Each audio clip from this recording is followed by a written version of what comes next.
if we burned a Quran on this stage tonight, the rest of our lives would be spent in hiding, right? Because of how motivated people would be to address that pseudo problem, right?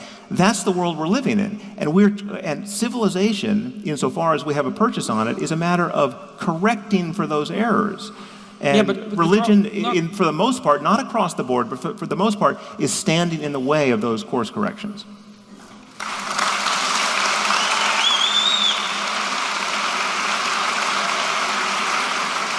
Well, okay, there is a tremendous amount to unpack in that. I mean, and like in some sense a surprising amount. It's like, well, we're wired to feel intense empathy for individuals who are close to us, and we can be told stories in a manner that makes that system manifest itself. And everyone and their dog thinks that that's a wonderful thing, and we call that empathy, right? And empathy has a narrow domain of utility, as it turns out, because maybe if you were all who you should be, you'd be weeping constantly for the catastrophic fate of sentient beings on the earth, but you can't handle it, you know what I mean? It's that you can barely handle your own suffering, and maybe you can handle a bit of the suffering of your family, and more power to you if you could rectify that, and if you were better human beings, maybe you could expand that outwards.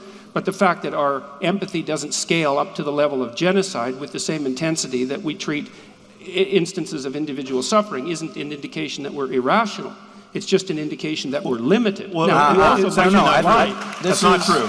I think this is an indication of exactly the problem of our evolved structures not matching the present. Because the point is... Well, they do match because we take care of our families. No, but they don't match because if you encountered the starving girl, that's some sort of it's a crude measure of suffering in your local environment. Were you in the past? Now that you can encounter this girl on the television, it's not clear what it should mean to you. Right. Right? You can't calibrate it might how mean many... get your act together. Right, and so the point is, your indifference to a genocide, which is an abstraction, right, is altered should you see pictures of the bodies, for example.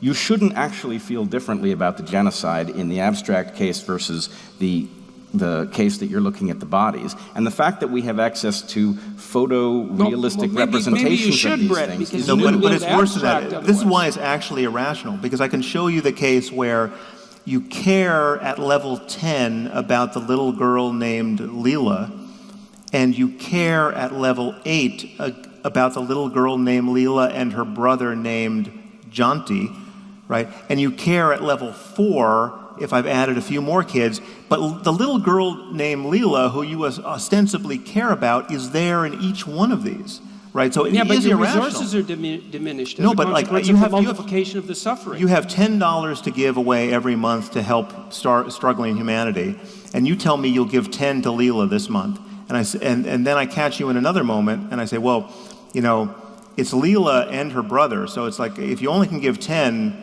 I understand, but you know, the problem is actually worse than I suspected. And you say, well, actually, I'm just going to give 8, right? It's not coherent with how much you cared about Leela in the first place. We do know quite well that the heuristics that we use to orient ourselves in the world can be placed into frameworks where they produce contradictory outcomes.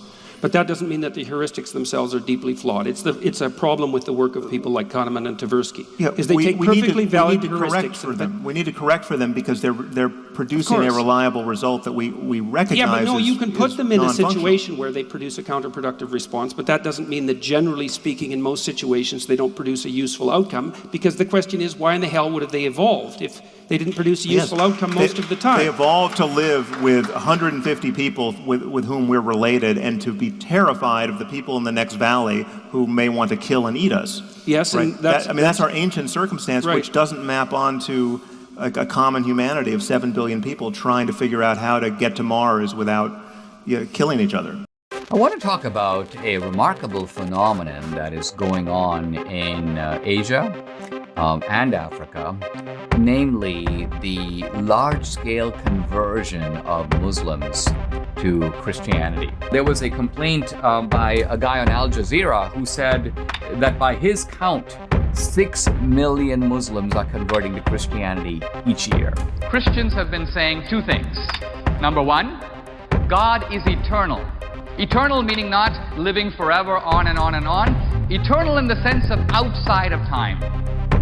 And this concept of eternity, which seemed from a scientific point of view incoherent, now makes complete sense. If God is outside the universe, he's outside of time. Far from being unable to escape God, there is a very real contingent of non-believers, and I would count myself among their number, who are unable by any means to discover him, who seek and do not find, who knock and receive, as it were, no answer. I think it would be great if God existed. I really do. I would absolutely love to escape death. I would relish being the recipient of unconditional love. Less selfishly, I would love to be able to worship that which deserves to be worshipped. I just don't think it's true. Now, try as I might, look where I can, I find no response, no hint, nothing.